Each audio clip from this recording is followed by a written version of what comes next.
Good afternoon and a warm welcome to everyone. On behalf of Nehru Planetarium, Nehru Memorial Museum and Library, myself Prerna, working as program manager, welcome you all for today's live. Today's discussion is about introduction to astrophotography, and to share more on this, we have with us the astrophotographer behind the viral moon image, which makes internet and people go crazy about that. Young astronomer and a passionate astrophotographer, Prathamesh Jaju. So about Prathamesh, I would like to share a small profile about him, like what he's doing and what his work about. So Prathamesh Jaju is a 17-year-old amateur astronomer and astrophotographer from Pune, India. He gained recognition for his work in astrophotography and the photograph he took for the last quarter mineral moon using huge magnification. Jaju has captured multiple videos of the moon. He then used these videos to create over 50,000 images of moon and pieced them together to create a detailed photograph of the Earth's only natural satellite. The image is so clear that one can zoom in extensively without losing the details. The image captured by Jaju our whole scientific values, as different color are seen in the picture and indicate that there are mineral deposit on the lunar surface.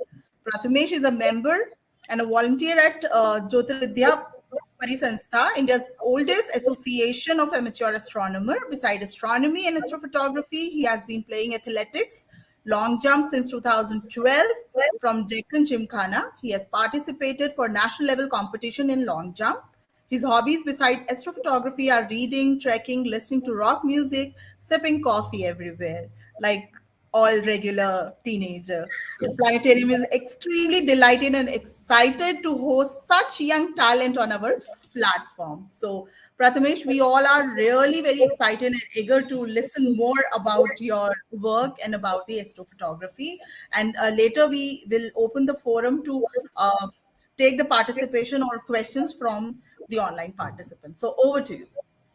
Thank you so much, ma'am. Thank you for the opportunity for letting me talk about my work on astrophotography and share a few experiences related to astronomy. It's a pleasure being here. Thank you very much. So, 1 second.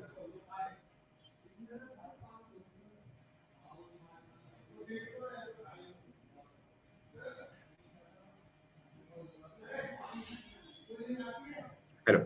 Uh, can you see my screen? Yes. So hello everyone. Today we are going to look at astrophotography, and we are going to take a practical approach towards astrophotography first. But before we get into all the technical details and all of the practical stuff, I would like to put forth a philosophical and a theoretical perspective towards astronomy and astrophotography. So it goes like, with the Big Bang, this universe was sprung into existence, and the energy was condensed into hydrogen atoms. So, well, that was more than 13 billion years ago. And it's quite fascinating to see how these hydrogen atoms go through numerous transformations, star explosions, and nuclear fusion reactions until they reach a point where they can photograph themselves. Yes, we are all descendants of those primordial hydrogen atoms, and we are all made of stardust.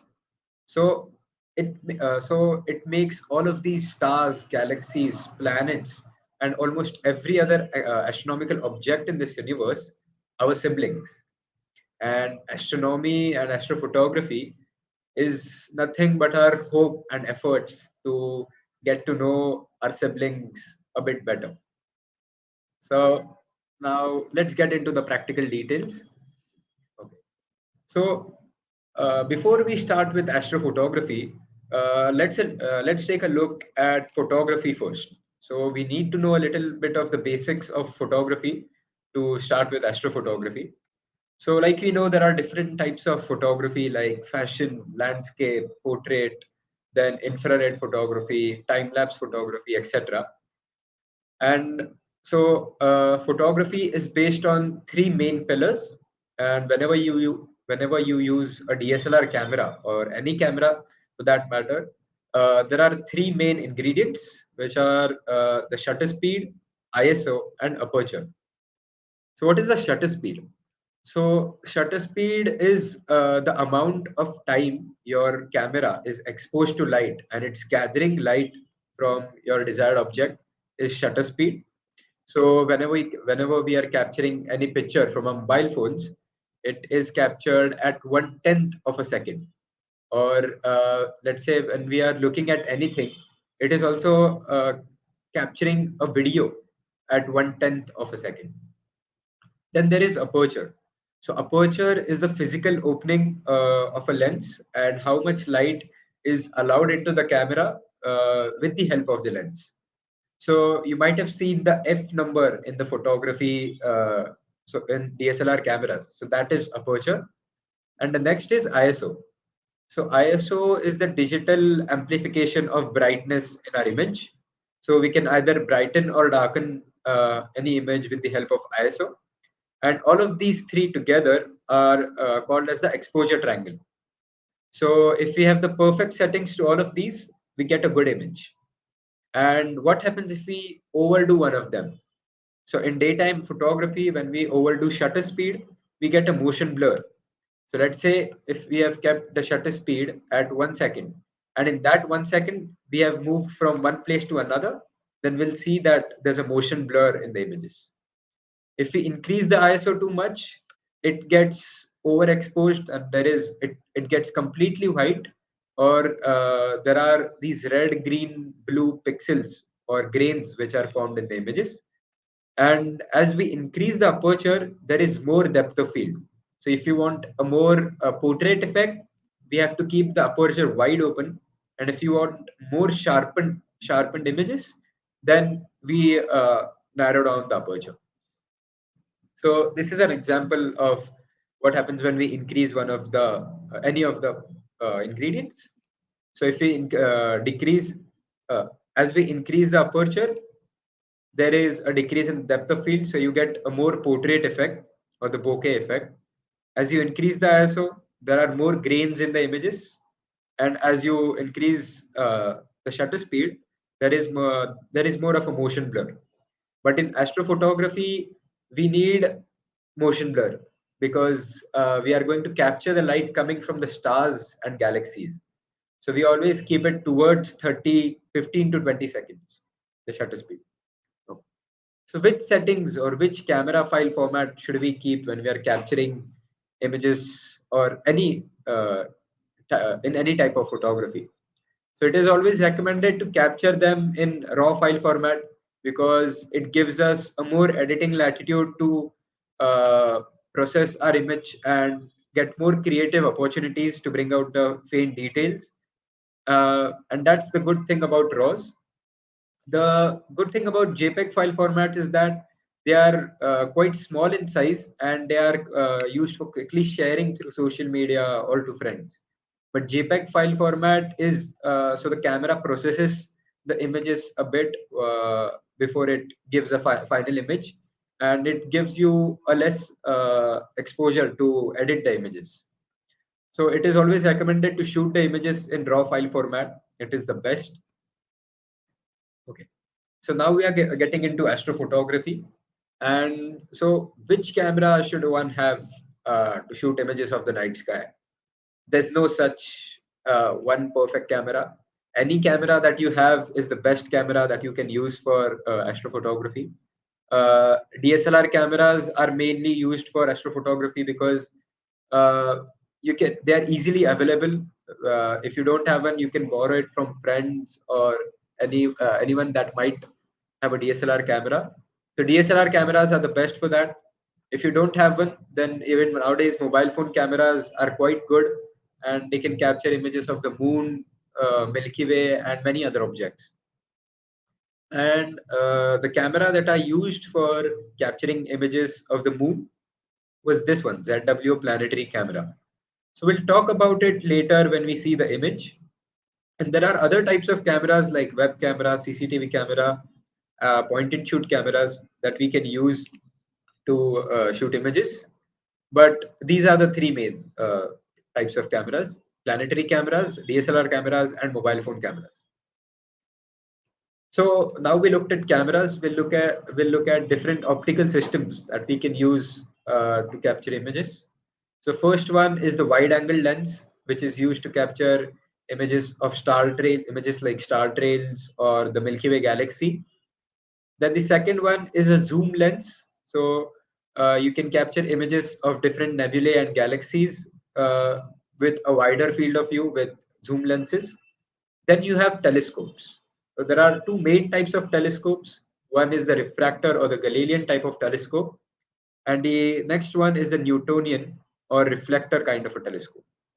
So when you want more magnification, it is recommended to go with telescopes than lenses because telescopes are specially made to look towards astronomical objects. Okay. So this is basically how the refractor telescope works, and this is how the reflector telescope works. So light comes, it falls on the concave mirror, and then it's reflected onto the secondary mirror, and then also again to the eyepiece. Okay. So how should you mount a camera to the telescope? So there are different types of adapters available which help us in mounting the camera on a telescope. So first one is the piggyback mounting. You place the camera on top of the telescope. Then you have mobile phone adapters, which are so just like the one in the image here. You can see that we can easily attach a mobile to the telescope and we can start shooting images. The next one is the T adapter or the T ring mount. So instead of lenses to the DSLR cameras, we attach this attachment and we directly insert it in the telescope. So now the telescope is your lens. Okay. So when you're not shooting images of star trails, when you're capturing the path of the stars, there are star trails or motion blur when we are capturing images of the night sky. So these star trails are caused because we have kept the camera steady and the Earth is rotating, and that's also the reason why the sky is moving at a particular rate. So, in order to avoid these star trails, there are two types of rules that we can use. But we can also forget about these rules later if we have a tracking mount. So, we'll first talk about these rules, which is the first one is the rule of 500. So, rule of 500 is that you divide you divide your focal length of the lens by 500. So, for example, I have a 20 lens. So 500 divided by 20, that gives me 25 seconds.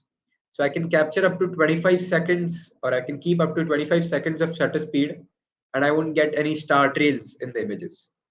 So that's one way to avoid star trails. But the drawbacks of the 500 rule is that it gives an approximate value, and it's not a precise value to keep the sharp stars. The next one is a bit complicated, but it is much more sophisticated way to calculate sharp stars.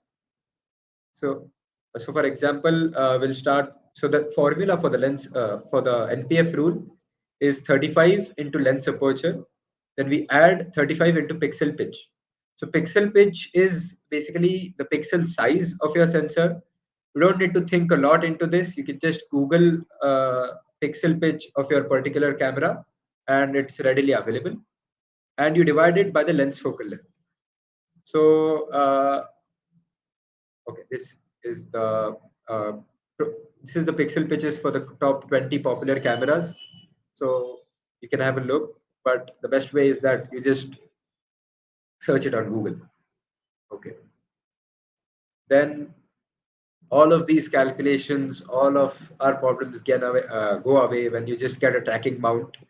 And tracking mounts are extremely helpful when you are capturing images of astronomical objects because they are tracking the sky as this they are tracking. So there are motors inside these tracking mounts which track the sky at the same rate as the sky as the Earth is rotating, and you can get more shutter speed up to 2 minutes, 3 minutes, or even 10 minutes for that case, depending on the tracking efficiency. So this is an image, this is a 25-minute image, and so five images of the same settings and all of the same details are captured, a 5-minute exposure. And then when this guy merged them together, you get a beautiful image of the Lagoon Nebula.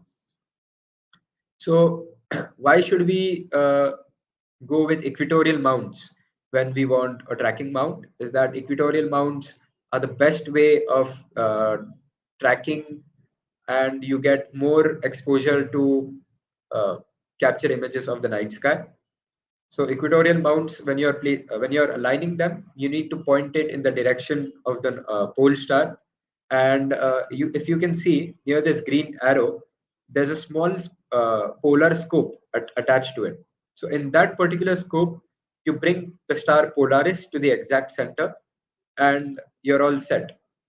So once it starts tracking, now you can capture images up to 5 minutes or 10 minutes, depending on how accurate your alignment is. Okay. So now we are going to talk about the workflow of astrophotography. The first stage is the data acquisition, where we actually capture images during the night physically. Then we pre-process them. So if there are any bad frames, let's say there are any satellite trails, or there are some star trails because of some unusual bumps that one might have caused in the frames, we delete them. That is into pre-processing.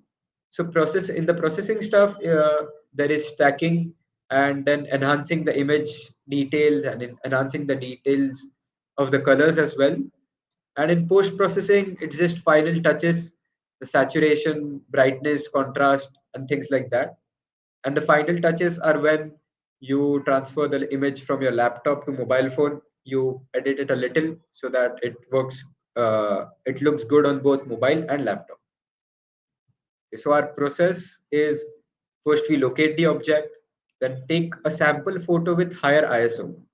Okay, so now we want to see the object as quickly as possible in one single photo. So we keep the ISO very high so that you can see the object. Then we take the object to the center of our frame, or we frame it however we want. Then we reduce the ISO, because if we increase the ISO, there are going to be a lot of grains in our images, and they are extremely difficult to remove in post processing. So we'll talk about what is stacking in the next few slides. So we are going to shoot multiple images of the same object, and then we are going to merge them using a software called as Deep Sky Stacker, and then process the photo in Photoshop or any editing software. So what is image stacking? So stacking is a method of uh, merging or stacking many multiple exposures of the night sky of the same settings, same composition. And so what happens is that whenever we are capturing any image, so it captures two things. One is the noise, and the other is the signal. So noise is basically the unwanted junk in our images which we want to get rid of, and signal is the pretty stuff or the data that you want to capture. So you want lots of signal and as little noise as possible. So this is an example of highly noise polluted image. And so what stacking does, is that it takes an average of all of the images. It takes the average of noise of all of our images, and it removes the noise completely, and it enhances the details or the sharpness of your image. So the benefits of stacking in a way are to average out unwanted noise. It enhances the signal, and so once we've done both of these, we get a much cleaner and sharper image. So we'll quickly see a difference between a single image and stacked image. So yes, again, all of our problems go away when we just start stacking images. Okay. So there are different softwares for stacking, like Deep Sky Stacker, Sequator, and Cyril. Okay. So I hope you can see a difference between the two. That in the stacked image, there are no grains visible in the image, and in the single image, it's quite noisy and it doesn't have a lot of details into it. So we'll have a better look in the next few slides. This is another example. Okay, so here.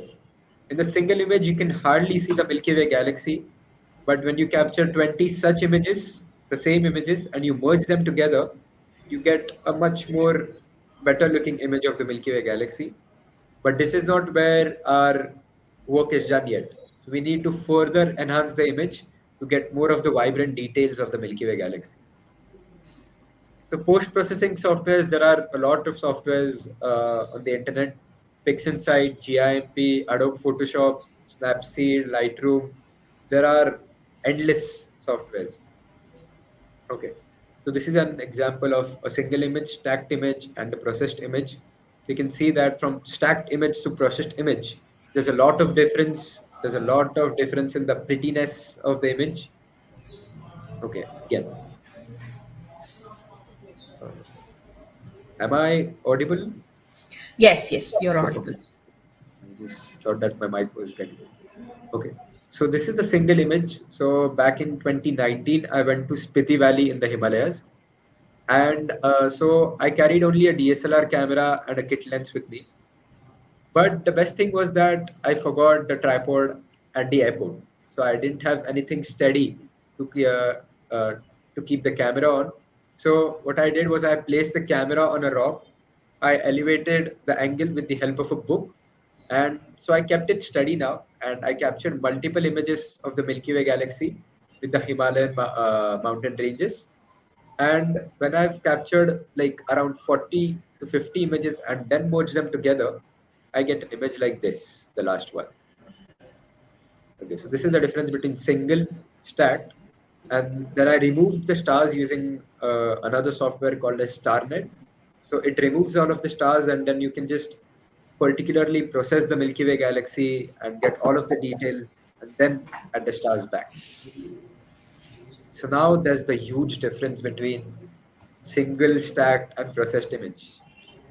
So it makes a huge difference about your processing skills and editing skills because you can just bring out the data in a godly way. It's just too beautiful. I can't even express it into words. Okay. So camera control softwares, if you want more stability in our images, you can use a USB cable which is attached to the laptop and the camera, and you can use them directly through the laptop. You can use the camera directly through the laptop. Okay. So we talked about processing and stacking in uh, deep sky or Milky Way astrophotography. Now we'll talk about it in planetary and lunar astrophotography. So, like the camera I talked about earlier, the ZW, the red camera. So it's not like too expensive or too great of a camera. It's hardly 1.2 megapixels of a camera, and it's more like a webcam than a camera. So what it does, it does not capture images as such. It captures videos. So videos are nothing but thousands of pictures played in an order. So why do we capture images? Sorry, why do we capture videos instead of images? Is that capturing thousands of pictures individually takes a lot of time and it's tiring. But when you capture videos, so let's say the camera is capturing 100 frames per second, and during a video, so in 10 seconds we have 1000 frames. So that makes our job a lot more easier in lunar astrophotography or planetary astrophotography. So once we have captured the videos of the same settings, then we put it into a software called as PIPP. So it stabilizes the videos, it brings our desired object in the center, and it keeps it in the center throughout the video. Then we merge those thousands of frames together into one single picture. So now we are going from a video to a photo using the software called as AutoStack. Okay. I don't think you can see a big difference between the two of the images, but as we go ahead, you can see a better difference. So here you can see that single image is quite noisy and Jupiter, and in the stacked image you can see that there are a few details, but not quite a lot. But we'll see the magic of sharpening images in lunar and planetary astrophotography later. So this is Mars and this is Moon. Okay. So sharpening. So sharpening is the most important thing to consider when it comes to uh, astrophotography of planets and the moon. So there are different softwares used for that. IMPPG for moon, the moon and as well as planets. Then sharpening with the help of the software called as Registax. So Registax was a software that was made in 2011, and it's still one of the greatest softwares for sharpening. And there's Photoshop, and Photoshop is more than cut pasting or merging different images together. It's the best software that one can have when it comes to photos. There is literally everything that we can do in Photoshop. Okay. So this is the difference between the stacked images and sharpened images. So you can see here that this Mars, we can hardly see the details of the surface, but here, after sharpening, it's a huge difference. So the left planet is Venus, right is Mars, and Jupiter and Saturn. So we went from, one second,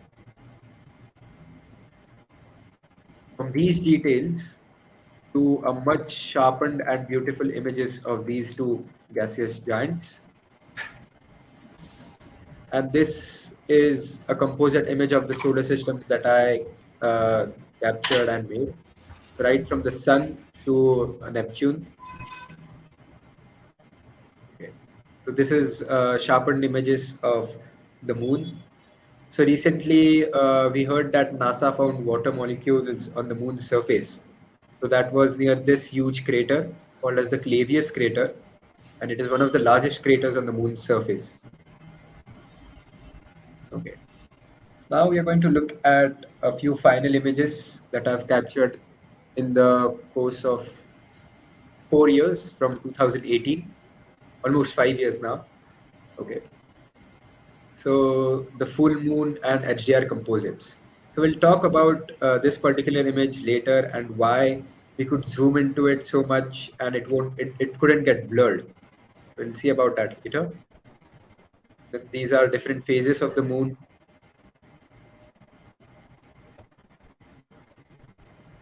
Okay. So I think in 2021 there was this rare event called as the Mars Moon occultation. So moon came in between of Earth and Mars, and so you could see that Mars is hiding behind the moon, and after a few hours, it came back outside. So this is an image of that. Then some close-ups of the moon's surface to see more details of the craters as well as the mountain ranges.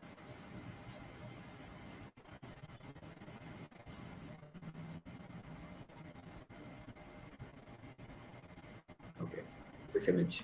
So the idea or the process between this particular image is that we have divided this complete image in 38 equal parts, like a jigsaw puzzle. And one part of the jigsaw or one piece of the jigsaw puzzle is one video or one uh, image that we have captured. So, like we talked about the whole workflow of astrophotography of moon, we have done that for every particular part. So this is one part of the video of the entire image. This is another. This is another. This is another. Just like a jigsaw puzzle, we process all of the videos individually and then stitch them, or we solve the jigsaw puzzle, and then we have this particular image. And so that's the reason why we can zoom into it as much as we want, and it won't get blurred or pixelated. So this is a yet more detailed image of the moon that I've captured. So this was hardly about 50,000 images that we stacked, or 50,000 frames that we stacked. Here there were about 100,000 or 1 lakh frames that I've stacked. Okay. Okay. So what's our moon photography cheat sheet? So if we have lenses more than 300 mm, then we can get the phases of the moon and the full moon. If we have more than 1,000 mm lens or more, or more of a telescope, and we can see the tiny craters and the surface details of the moon. Sorry. So what settings should we keep when we are capturing images of the moon? So shutter speed should be fast enough to keep the moon sharp, so we don't have any motion blur in our images. Then the aperture should be f8 or f11, because now we don't want any bokeh or portrait effect. And then a low ISO should be good, because the moon is so bright that our eyes hurt when we look at it through a telescope when it's a full moon. So a good starting exposure is f8 at 1/100th of a second and ISO 100. So if you do this, you get a perfectly good image of the moon, and it's completely too beautiful. And so our checklist is clear skies, a manual camera, a zoom lens, a tripod. You don't really need a shutter release cable if you put on a timer, and you can get uh, no bumps in our images and all of the correct settings. Okay. So in 2021, there was this rare, 2020, sorry. So there was this rare occultation of two planets, which was Jupiter, sorry, rare conjunction of the two planets, Jupiter and Saturn. They were Jupiter, so Saturn. close to, yes, Jupiter, sorry? Jupiter, Saturn. It was Jupiter, Yes, Saturn, no? Yeah. yes, it's the Jupiter and Saturn. So these planets were so close to each other that we could hardly make the difference when we are looking at them with naked eyes. And when observed through a telescope, you could see both of them together in the field of the telescope. So this is an image of the Jupiter-Saturn conjunction. Saturn, Jupiter, and two of its moons, Jupiter's moons. Okay. So now wide field photography star trails. So for this, you need to forget all about tracking mounts, all of the star trail rules. You just have to keep the camera steady for a few hours and keep capturing images after 15 to 20 seconds, and you get results like this.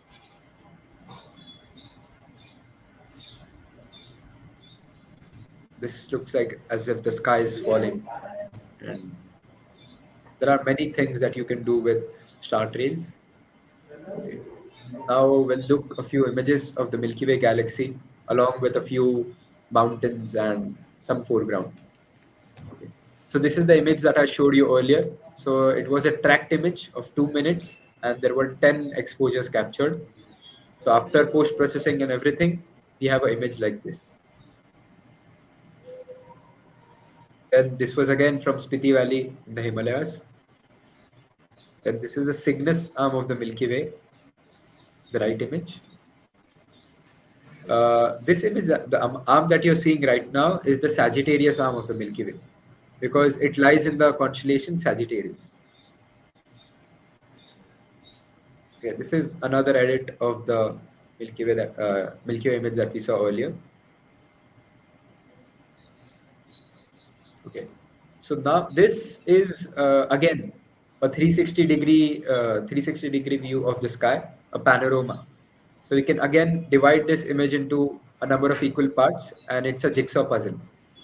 So when we merge them together in or stitch them together in Photoshop, we get a huge panorama.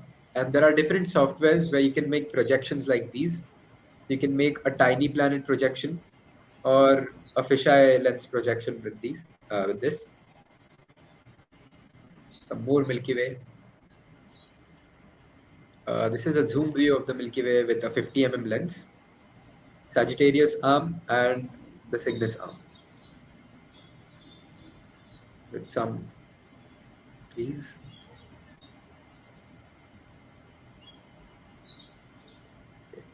So the image that you're seeing on the right is of the Pleiades star cluster, which is in the blue, and the red nebula is the California nebula. And all of the dust that is seen between them is the interstellar dust. So it does not have any light of its own. It is reflecting light of other stars, and it's extremely faint to capture. You have to capture hours of data to see the faint details of it. And this on the right is the Heart and Soul Nebula. So this nebula looks like a heart, and the other one doesn't look like a soul, but it's called Martin soul. Okay.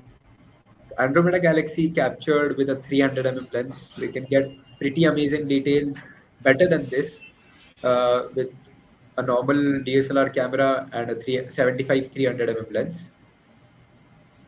Then this is the constellation Cepheus and the gems around it, all of the different types of nebulae, Orion, then Rosette Nebula, and quite a few. Yet another Milky Way image. Then there is wide field photography time lapse. So whenever there is any rare event like the blood moon, or if you want to capture a time lapse, a photo time lapse of the moon rising or the sun setting or the sun rising, you can capture it like this. So we capture multiple images at a particular interval of after particular interval of time. So for the right image, we captured it after every 5 minutes or 5 to 10 minutes. So the moon was moving from from one picture to the next. It was moving as the Earth was rotating, and you can see the difference. It goes like, and then you can blend them together in GIMP or Photoshop, and you can get a composite image like this.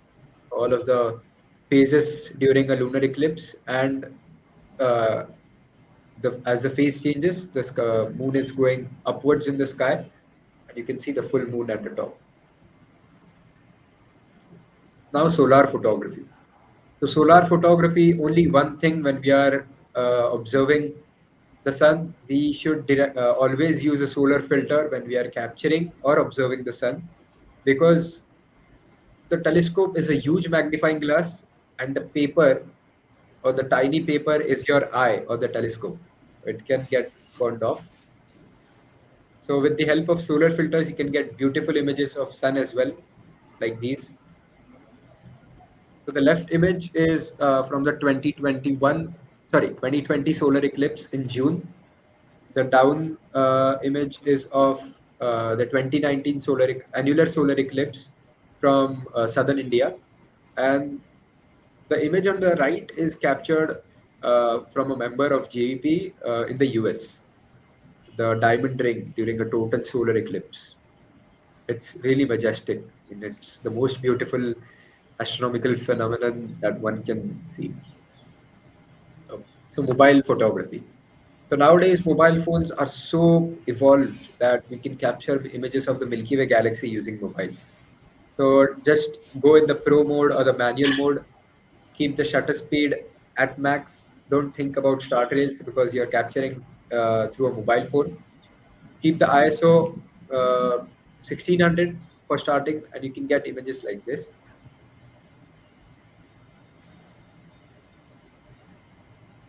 Okay. Now, deep sky photography, my favorite type of astrophotography, capturing images of galaxies and nebulae with a normal DSLR camera and a telescope. We'll see a few of these. This is the Horsehead and the Flame Nebula on the left, and the Triangulum Galaxy on the right.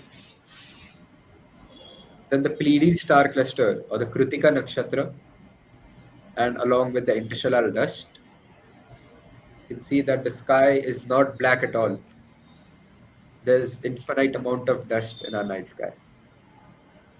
Then the Orion's Nebula. And this is a dark nebula called as the Bernard's E Nebula. So it looks like E, so that's why it's called as the E Nebula. Then the comet Neowise on the right, and this is the Witch Head Nebula. If you tilt your head to the right, you can see that this is the face of the witch, and this long tail is basically her head. This is called as the Witch Head Nebula. Then a wider view of the Pleiades star cluster and California Nebula. Then the Orion again. So this is the Orion's belt that we always see in the winter sky, or the three stars in one line. Then just below that, we have Orion's dagger, where the Great Nebula in Orion is, and a lot of nebulae around it. This is the Horsehead and the Flame Nebula, the M78 Reflection Nebula, and this little nebula here called as the Boogeyman Nebula. Andromeda Galaxy again with a 200 lens this time. This is the Rosette Nebula or the Skull Nebula, but it looks more like a rose than a skull. This is the rose, and this here is the stem of it. And on the left, we have a fox fur nebula, but it doesn't really look like fox or its fur, but they've named it like that. Then this is the complete Orion constellation in one single image. So this is also a panorama. So we have captured four parts of the Orion constellation and then stitched them together to get more details into it. You can see that all of the red clouds that you're seeing are all the hydrogen alpha clouds or hydrogen alpha nebulae. So they are emitting the hydrogen alpha light that is being captured by the cameras, and you can see that it's completely in the red color. Okay.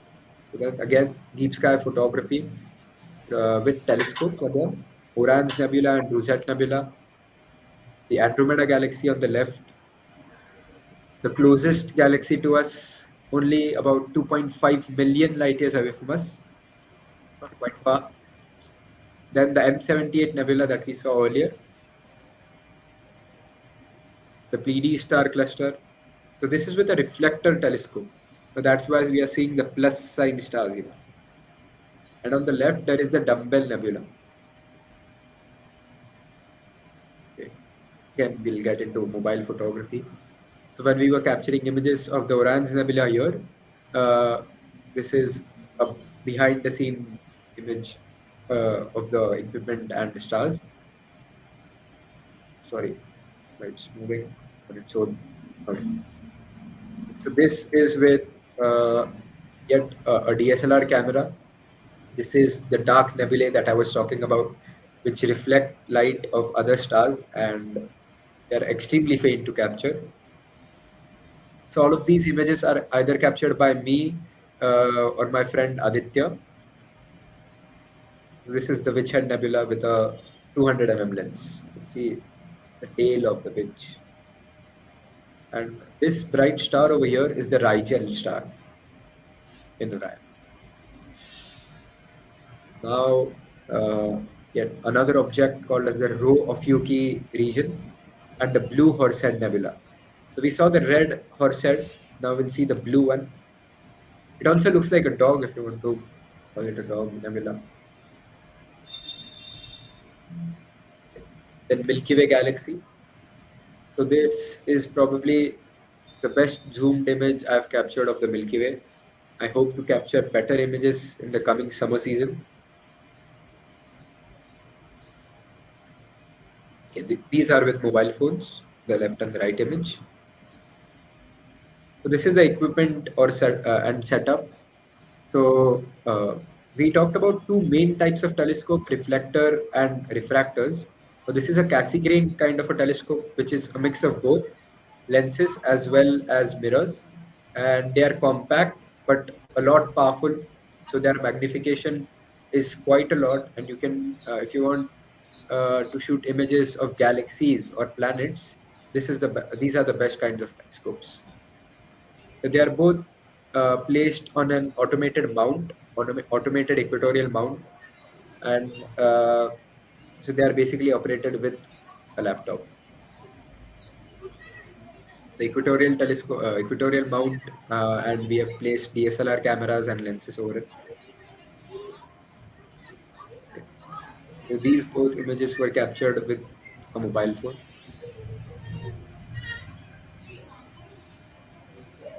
Get this set up.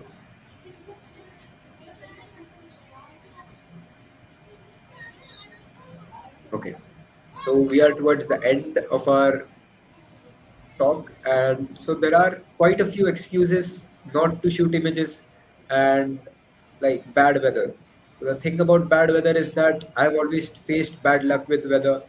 uh, So even in 2019, during the annular solar eclipse, we went to Coimbatore. We traveled 1,000 kilometers, and we went there in three teams. So one was on the left, one was in the middle, and one on the right. So both of the other two teams, the right and the middle one, saw the solar eclipse in its complete beauty. But I was on the left with a few of my friends, and we saw nothing but clouds. So there are going to be bad luck with weather, but also sometimes you do get lucky. Just 6 months later, there was another solar eclipse from almost every part of India, and we saw a partial solar eclipse there.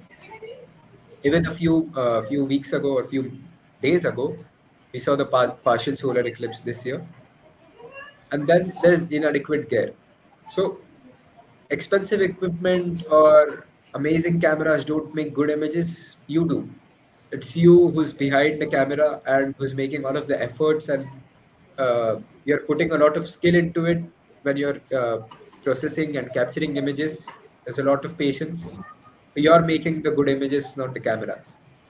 And lack of confidence. Sometimes you just don't want to go out. You want to sleep. Okay. So just go out and shoot images. Shooting images of the night sky of astronomical objects is really amazing. I really can't put it into words how good it feels when you're shooting images that is coming from light that has traveled over billions of kilometers just to reach us on our camera sensor. Right? It is coming from so far away from us that light is taking a few years or few hundreds or thousands of years to reach us. So we are actually looking at it in the past.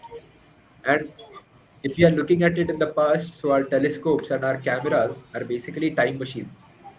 So, for example, the sun is 8 light minutes away from us. That means that the light from the sun is taking 8 minutes to reach us on Earth. Even the fastest object known to us humans or everyone takes about 8 minutes to reach us from the sun to Earth. And if we talk about stars and galaxies, they are so far away from us. They are millions of light years away from us. So that light has traveled so long, so far, just for us to take pictures of them and observe them in their complete beauty. So it's really exciting when you shoot images of galaxies and nebulae or any other object. Just go for it. So I am a member of this organization called as Jyotirvidya Parisodstha. So it is an NGO, and it is India's oldest club, or it is India's oldest amateur astronomers association, right from 1944.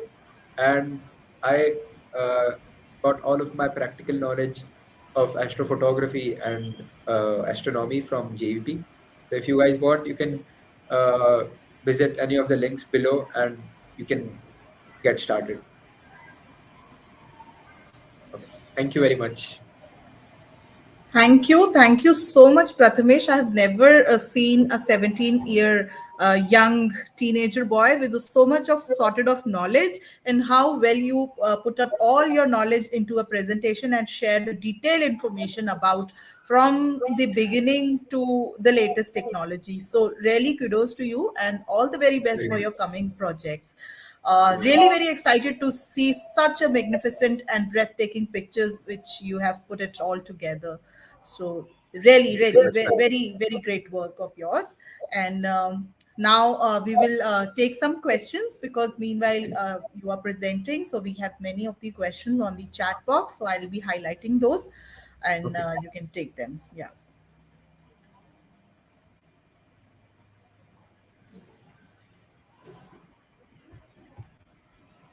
Uh, Thanks for the primer. Ma'am. What Sarat, is your go ahead. opinion of Celestial?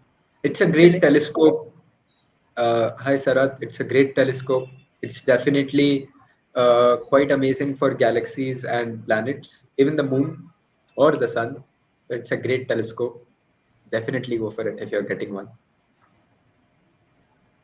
And also with this, I would also like to mention, Prathamesh mentioned, that for having the knowledge about the astronomy and to click it, you don't need a gizmo gadgets.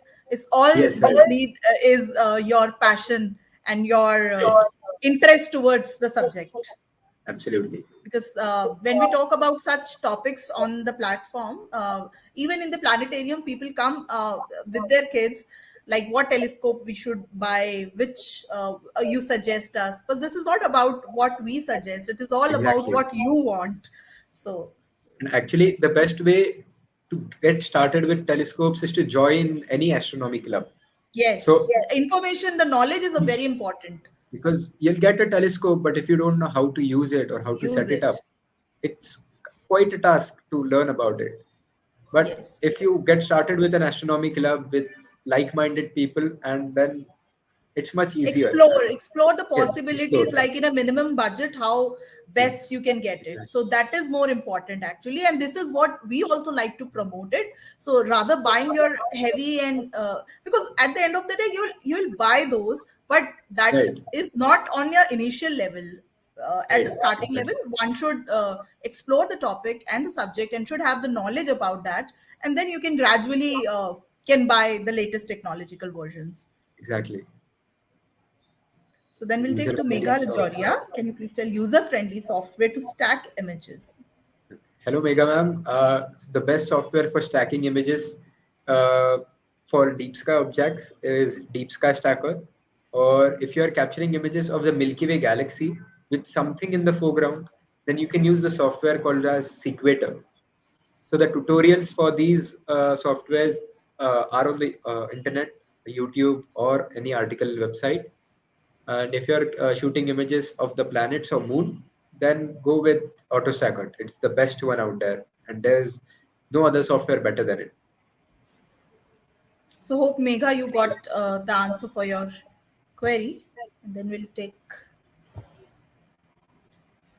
Simran Sharma. Can you tell more about using mobile for capturing images? Like which type of other lens we can use for clear image? Okay. There are two things. The lenses that you get, like the clip ones, don't get them. They aren't that good for astrophotography, and I personally don't like to use them in any kind of photography because it gives a weird tone to the images. But the second thing is that for the settings, you can keep the shutter speed which maximum as per how your phone allows. If 10 seconds, go with 10 seconds. 30 seconds, go with 30 seconds. And ISO, you can adjust according to your brightness of the image. So if it's too dark, then brighten it up. If it's too bright, then lower it down. That's the usual process for mobile phones.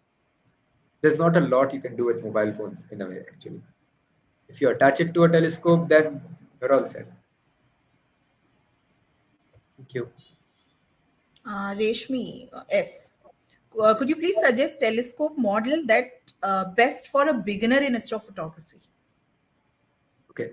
So if you want a telescope, then go with any Dobsonian kind of a telescope. Even if you start with a manual Dobsonian telescope, you can capture images of moon and planets. But if you want to particularly shoot the images of Milky Way galaxy and deep sky objects, then I would recommend you go with lenses and DSLR cameras with a tracking mount. So as you can explore with the equipment with lenses and DSLR cameras, you can upgrade on your own. You can start with kit lenses like 75 300 lens and a wide angle lens like a 1855 lens. So with that and the tracking mount, you can get absolutely breathtaking images of objects like Andromeda Galaxy, Orion's Nebula, Pleiades star cluster. So all of the images that you saw of those objects were captured with lenses. And the best lens for astrophotography is a 135 lens, and it's quite good. 135 lens f2. So I hope I cleared it out. Yeah, hope you got the Stitching clarification, software. Reshmi. In case anything you would like to add on, please drop it in the chat box. We'll continue that. So, Megha, I think this question is in connection to her earlier one. Okay. Please share stitching software as well. So stitching software for the Milky Way mosaic there's this software called as Microsoft Image Composite Editor. It does it on its own. But if you go with Photoshop, you have to do it on your own. You have to stitch all of the images together. So pieces, you are just solving a jigsaw puzzle in Photoshop. And Photoshop is really good. And a lot of people think that Photoshop is just mixing or merging the images, but that software is absolutely the best software there is for any kind of photography. And also very user friendly. Yes, very easy. How much does light Sarath, how much does a light pollution filter help in a city to give a decent viewing experience? Which light pollution map do you use, and which location, other than Ladakh, do you find the best viewing? I think this is a very good question. amazing question. Light pollution filters are quite good, but I used them once or twice. They give out good results. You can get images of galaxies, sorry, nebulae direct galaxies and nebulae directly, but there's a difference in color because those filters are passing only passing a selected wavelength. So let's say if you have a hydrogen alpha filter, it's going to pass only the hydrogen alpha light, and all of the other light that is coming from that object is blocked. So there's not a lot you can do with colors. So those colors are in a way fake. But if you travel to a dark location like Ladakh or even any rural area around major cities, so I live in Pune. If I travel about 30 kilometers in any direction, 30 to 50 kilometers, there's a dark location. And from that dark location, there are farmhouses or like you can just go to forts or hills near your cities and you can start shooting from there. Ladakh and Spiti Valley is obviously at tier one, and along with Run of Kutch in Gujarat. In Assam, also there's a lot of dark sky. In Maharashtra, coastal Maharashtra like Ratnagiri or the Konkan area is amazing for astrophotography. So most of the deep sky objects are captured from there. I would really recommend that don't go with a light pollution filter. Just travel. You'll enjoy it a lot more than sitting at your terrace and shooting images. Because light pollution filters, honestly, they don't give you the best experience of the nebulae or galaxies to get cleared out. So I think he had more clarification. Nothing to be sorry about. We are here to clear your doubts only. So I already have experience with the 10-inch Dobsonian, which I use only for watching. What I need to know is if I Satchmit CG a good Okay. upgrade for photography. Yes, it's definitely a good big upgrade if you are capturing images of planets and the moon. If you want to make a a jigsaw puzzle kind of an image like I did, then Schmidt-Cassegrain telescopes are amazing. Go with it. You can get a better image than mine. Uh, and honestly, it's not that big of a deal when you're capturing the moon. It's easy than deep sky objects. Uh, so if you have experience with 10-inch Dobsonian, then just go for it. Get a Schmidt-Cassegrain telescope. You can start shooting images of galaxies and nebulae if you have a good mount to keep them on, a tracking mount. That's all. Okay, and with this, many other Okay. also would like to know your socials if possible. If you can share your So, profiles. right, should I put it in the Yes, yes, comments? yes, definitely. You can put it in the Uh, comment, or if you want to I show it on the screen sharing mode, will be good. It's basically just Prathamesh Jaju everywhere. Uh, my whole name on Instagram, Facebook. I don't use Facebook that much. So I mainly use Instagram to post all of my images and work. So you can take a look at my profile and images. And if you have any doubts, you can contact me anytime on Instagram. I will try to get back to you and answer all of them. So it's just Prathamesh Jaju. And I think if you guys want, you can mail me on. prathameshjaju@gmail.com, or any way you want. So anyway, if you find any kind of a difficulty, you can also write us to neruplanetarium@gmail.com. We'll try to get you connected with Prathamesh in any sort of information you would like to know. So with this, we have many thank you to you, Prathamesh, in the chat Thank you so much, for ma'am. such brilliant presentation. Uh, Megha also said, thank you, Prathamesh and Nehru Planetarium, for such. Thank you, Prathamesh and Planetarium. Very insightful session. And many thank yous are there in the chat as well. So really, it was really nice talking to you, Prathamesh, and knowing such detailed information about the astrophotography. As a beginner, one can start the work in this direction. And very all the best for your recent work, which have been acknowledged by many of the local print and also Thank you internationally so about the much. moon pictures. So that were really good. So virtually, I got opportunity to say that. So really, all the Thank you so much, best. ma'am. Thank you. Thank And you. also with this, we'll take one more question. I think, yeah. So, Subhash Samudre, I think sir would like to ask at the age of 70, can one start astrophotography? Your comment on Yes. this, and then we'll wrap. Most definitely, sir. It would be really great if you start with astrophotography at that age, because you might. So when you're in your, that's what I think, that nowadays we have studies and work that we can't balance with astrophotography. So if you have free time, then definitely go start with astrophotography. It would be great.